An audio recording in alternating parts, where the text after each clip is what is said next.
Class 6 আগের ভিডিওতে আমি তোমাদের সূক্ষ্মকোণ, সমকোণ, স্থূলকোণ এগুলো বুঝিয়েছিলাম, তাই তো?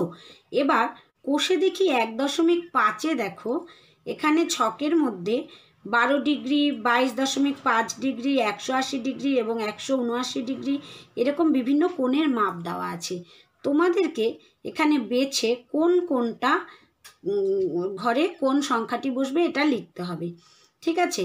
দেখো সংখ্যা তোমরা সকলেই চেনো, আর তোমরা আগের ভিডিও দেখে নিশ্চয়ই শিখে গেছো যে সূক্ষ্মকোণ কাকে বলে। আমি তোমাদের বলেছিলাম যে কোণের মান 90 ডিগ্রির কম তাকে সূক্ষ্মকোণ বলে। তাহলে আমরা এখানে সূক্ষ্মকোণের ঘরে কোন কোন সংখ্যা বসাবো? দেখো এটা 12 ডিগ্রি, 12 ডিগ্রি কি হবে? সূক্ষ্মকোণ, তাই তো? 22.5 ডিগ্রি, তাহলে 22.5 এটাও কি হয়ে যাচ্ছে? সূক্ষ্মকোণ। তারপরে আছে 180 ডিগ্রি, 180 ডিগ্রি কি কোণ বলো তো? সরল কোণ, কারণ 90 ডিগ্রিতে সমকোণ আর 2 সমকোণে হয় সরল কোণ, সেই জন্য 180 ডিগ্রি আমরা সরল কোণের ঘরে বসাবো। 180 ডিগ্রি যদি সরল কোণ হয় 179 ডিগ্রি, দেখো 79, তাহলে 180 ডিগ্রি সরল কোণ। আর 90 ডিগ্রি থেকে 180 ডিগ্রি কোণ পর্যন্ত সমস্ত কোণগুলো কি হয়? স্থূলকোণ। তাহলে 179 ডিগ্রি, যেহেতু 1 ডিগ্রি কম হচ্ছে তাই এটা কি হয়ে যাবে? স্থূলকোণ। বুঝতে পেরেছ? এবার আছে 90 ডিগ্রি, 90 ডিগ্রি তো আমরা সমকোণ জানি, তাই না? তারপরে দেখো 100 ডিগ্রি, 100 ডিগ্রি কি হবে?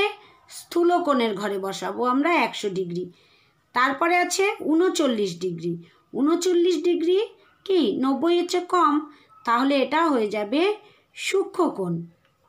তারপরে আছে 90 ডিগ্রি করে নিয়েছি 69 ডিগ্রি, 69 ডিগ্রি যেটা আছে সেটাও আমাদের হয়ে যাবে সূক্ষ্মকোণের ঘরে। আর 91 ডিগ্রি এটা হয়ে যাবে আমাদের স্থূলকোণের ঘরে। নিশ্চয়ই তোমরা সকলে বুঝতে পেরে গেছো কোণের মাপটা। এবার দেখো লেখা আছে সরল কোণ সমান সমান 2 গুণ ড্যাশ, তাই সরল কোণ সমকোণের দ্বিগুণ। তার মানে 2 গুণ সমকোণ, সমকোণ মানে কি? 90 ডিগ্রি, তাহলে 2 গুণ 90 ডিগ্রি, তাই সরল কোণ সমকোণের দ্বিগুণ। 3 নম্বর প্রশ্নটা দেখো, নিচের কোন কোন দৈর্ঘ্যের রেখাংশগুলি দ্বারা ত্রিভুজ তৈরি করা যায় দেখি। এখানে এ নাম্বারে দিয়েছে 2 সেমি, 3 সেমি ও 4 সেমি। চলো আমরা একটা করে দেখি। দেখো এখানে আমরা যদি 2 সেমি, 3 সেমি ও 4 সেমি দিয়ে ত্রিভুজ তৈরি করি,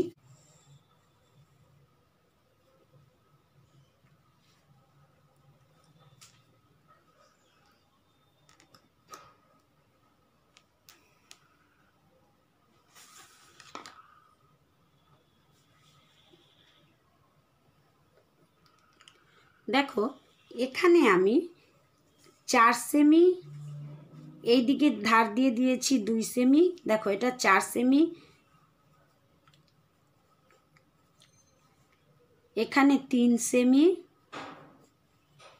ও এখানে 2 সেমি একটা আমি ত্রিভুজ এঁকেছি। কিন্তু তোমাদের যদি পরীক্ষার সময় আসে যে 4 সেমি, 3 সেমি, 2 সেমি দিয়ে ত্রিভুজ আঁকা সম্ভব কিনা, তখন তোমরা কিন্তু বারবার করে এরকম করে এঁকে যদি আঁকতে না বলে, পরীক্ষায় তো সময়টার দিকে নজর দিতে হয়, আঁকতে না বলে তাহলে কিন্তু তোমরা এঁকে এঁকে প্র্যাকটিস করে দেখতে পারো না। তার জন্য আমাদের কি শিখতে হবে? নিয়ম শিখতে হবে। যেমন এ নাম্বারে দেখো তোমাদের দিয়েছে 2 সেমি, 3 সেমি, 4 সেমি। এখানে আমি এ নাম্বারে দেখো 2 যোগ 3 4, তাই তো? আবার 3 যোগ 4 2, আবার 4 যোগ 2 3।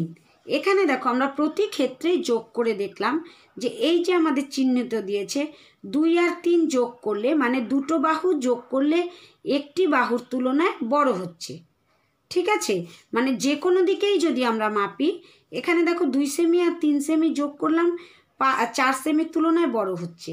আবার 3 সেমি আর 4 সেমি যোগ করলাম, 2 সেমির তুলনায় বড় হচ্ছে। আবার 4 সেমি আর 2 সেমি যোগ করলেও 3 সেমির তুলনায় বড় হচ্ছে।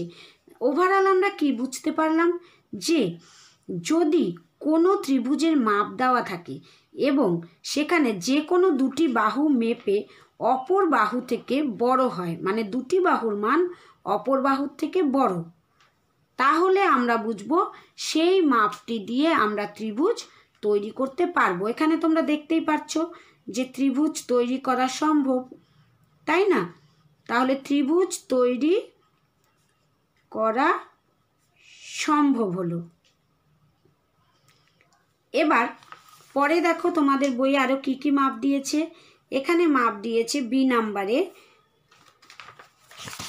নাম্বারে মাপ দিয়েছে 4 সেমি,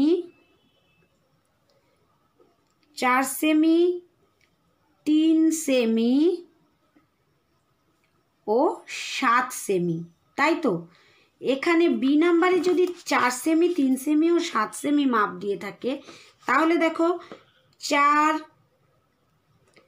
যোগ 3 সমান হয়ে যাচ্ছে 7। তাহলে 4 সেমি আর 3 সেমি যোগ করলে 7 সেমির সমান হয়ে যাচ্ছে। আবার 3 সেমি যোগ করলে 7 সেমির সমান হয়ে যাচ্ছে।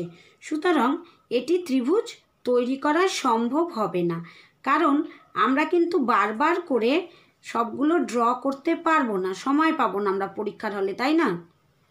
তৈরি করা সম্ভব নয়, বুঝতে পেরেছ? তারপরে সি নাম্বারে তোমাকে কি দিয়েছে, 1 সেমি, 3 সেমি ও 2 সেমি। তাহলে এখানেও দেখো 2 আর 1 যোগ করলে 3-এর সমান হয়ে যাচ্ছে। সুতরাং এক্ষেত্রেও ত্রিভুজ তৈরি করা সম্ভব নয়। 4 নাম্বারটা দেখো, সূক্ষ্মকোণী ও স্থূলকোণী ত্রিভুজ কাকে বলে লিখি ও ছবি এঁকে চাঁদার সাহায্যে কোণগুলি মাপি। আমরা কিন্তু আগের ভিডিওতে সূক্ষ্মকোণী ও স্থূলকোণী কোণ কাকে বলে, সূক্ষ্মকোণ ও স্থূলকোণ, সেটা শিখেছিলাম, তাই না? এখন শুধু আমরা ত্রিভুজ আঁকবো। দেখো, আমরা যদি সূক্ষ্মকোণ জেনে থাকি, তাহলে সূক্ষ্মকোণ কি 90 ডিগ্রির কম। তাহলে দেখো আমরা এরকম একটা সোজা দাগ দিয়ে 90 ডিগ্রি যেহেতু এরকম সোজা হয়ে যায়, তাহলে আমরা এই দিকে হেলিয়ে যে কোনো একটা মাপের যদি এঁকে নিই, এই যে ধরো আমি এঁকে নিয়েছি, এটাকে জোড়া দিয়ে দিলাম, এটা জোড়া দিয়ে দিলাম। আমরা জানি যে ত্রিভুজ মানে তার 3টি বাহু, তাহলে আমরা এখানে 3টি বাহু জোড়া দিয়ে দিলাম, কোণ যেহেতু আমরা শিখে গিয়েছি, তাই না? এবার আমাদেরকে বলেছে চাঁদার সাহায্যে মেপে দেখতে। দেখো আমি এই যে মেপেছি, এখানে দেখো একদম পয়েন্ট পয়েন্ট বসিয়েছি, বসালে এটা কত ডিগ্রি কোণ হয়েছে, 40 ডিগ্রি থেকে বসালে এটা কত ডিগ্রি কোণ হয়েছে, 40-এর পরে 1 দাগ পর্যন্ত, মানে 41 ডিগ্রি, তাই তো? তাহলে 41 ডিগ্রি যদি হয়, তাহলে আমরা এখানে লিখে দিলাম 41 ডিগ্রি। তার মানে এই যে 90-এর চেয়ে যেহেতু কম, তাহলে এটা 41 ডিগ্রি আমরা চাঁদার সাহায্যে মেপেছি। এটা তাহলে কি হলো, সূক্ষ্মকোণী ত্রিভুজ। যেহেতু আমরা সূক্ষ্মকোণী কোণটা শিখেছিলাম, সেইভাবে আমরা কিন্তু যদি সূক্ষ্মকোণী বা স্থূলকোণী কোণটাকে এঁকে আর একটা লাইন জোড়া দিয়ে দিই, তাহলেই কিন্তু এইদিকে যেমন আমি আরেকটা যদি রেখা এঁকে দিই, তাহলেই হয়ে যাবে সূক্ষ্মকোণী ত্রিভুজ। আবার সূক্ষ্মকোণী ত্রিভুজ আমরা কাকে বলবো, যে ত্রিভুজের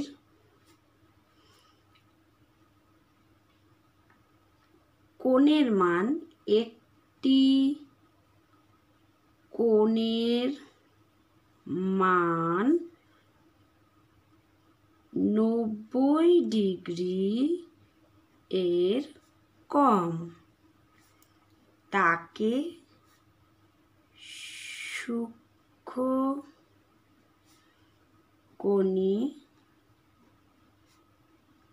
ত্রিভুজ বলে। বুঝতে পেরেছ তো? এবার দেখো আমরা স্থূলকোণী ত্রিভুজ আঁকবো। তাহলে স্থূলকোণী ত্রিভুজ আঁকতে আমরা কি করব, যেহেতু সোজা করে দিলে আমাদের 90 ডিগ্রি হয়ে যায়, তাহলে আমরা একটু তেঁচড়া করে দাগটা করে দেব বাইরের দিকে, তাই না? করে দিলাম, কারণ আমাদের কিন্তু মাপ বলেনি। তারপরে আমরা এই মাথাগুলো জোড়া দিয়ে দিলাম। এবার দেখো চাঁদা দিয়ে যদি আমি মাপ নেই, তাহলে এই দেখো এই সোজাসুজি আমি চাঁদা বসালাম। এখানে দেখো চাঁদাটা কিন্তু আমাদের ঠিক করে বসাতে হবে। এটা তাহলে দেখো কোথায় আছে, এটা আমাদের 140 ডিগ্রি হয়েছে, একদম সরাসরি 140 ডিগ্রি কোণ। তাহলে এখানে হয়ে গেল 140 ডিগ্রি। তাহলে আমরা কি জেনেছি, যে ত্রিভুজে কোণের মান 90 থেকে 180 ডিগ্রির মধ্যে, সেই কোণকে বলে স্থূলকোণ। তাহলে এখানে 90 থেকে 180-র মধ্যে আছে দেখো 140 ডিগ্রি, সুতরাং এটি একটি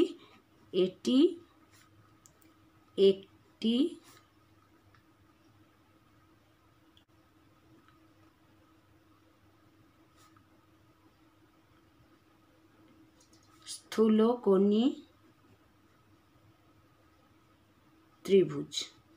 বুঝতে পেরেছ?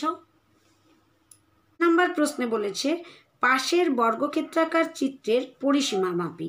এখানে দেখো বর্গক্ষেত্রাকার একটা চিত্র রয়েছে। বর্গক্ষেত্রের নিয়ম কি, পরিসীমা সমান সমান 4 সেমি যোগ 4 সেমি 4 সেমি। চারদিকে যেহেতু বর্গক্ষেত্রের বাহুগুলি সমান হয়, সেই জন্য এখানে চারপাশের বৃত্তের ব্যাস একদিকে 4 দিয়েছে 4 সেমি, তার মানে চারদিকেই সমান। তাহলে পরিসীমা কি হয়ে যাবে, 4 4 16 সেমি, তাই তো? এবার ব্যাসার্ধ যদি বলে আমাকে, ব্যাসার্ধ কোনটা, এই যে মাঝখানে, আর পুরো ব্যাসটা হয়ে যাচ্ছে আমাদের 4 সেমি, তাই তো? তাহলে এখানে ব্যাসার্ধ কত হতে পারে, যেহেতু ব্যাসটা 4 সেমি, তাহলে পরিসীমা আমাদের 16 হয়েছিল, কিন্তু আমাদের এখানে ব্যাসার্ধ চেয়েছে এবং আমরা পেয়ে গেছি ব্যাস 4 সেমি। সুতরাং 4 সেমিকে আমরা যদি অর্ধ করতে বলেছ তো, তাহলে এরকমভাবে 2 দিয়ে ভাগ করি। 2 দিয়ে ভাগ করলে, তাহলে 4কে 2 দিয়ে ভাগ করলে 2, তাহলে ব্যাসার্ধ কত হয়ে যাবে, 2 সেমি। বুঝতে পেরেছ? তাহলে পরের অঙ্ক পরের ভিডিওতে। আজ তাহলে এই পর্যন্তই। যদি তোমাদের অঙ্কগুলো দেখে সহজ লেগে থাকে এবং ভালো লেগে থাকে, তাহলে ভিডিওটিকে একটি লাইক করো এবং পরের অঙ্ক তাড়াতাড়ি পাওয়ার জন্য সাবস্ক্রাইব করো ও বেল আইকন প্রেস করো।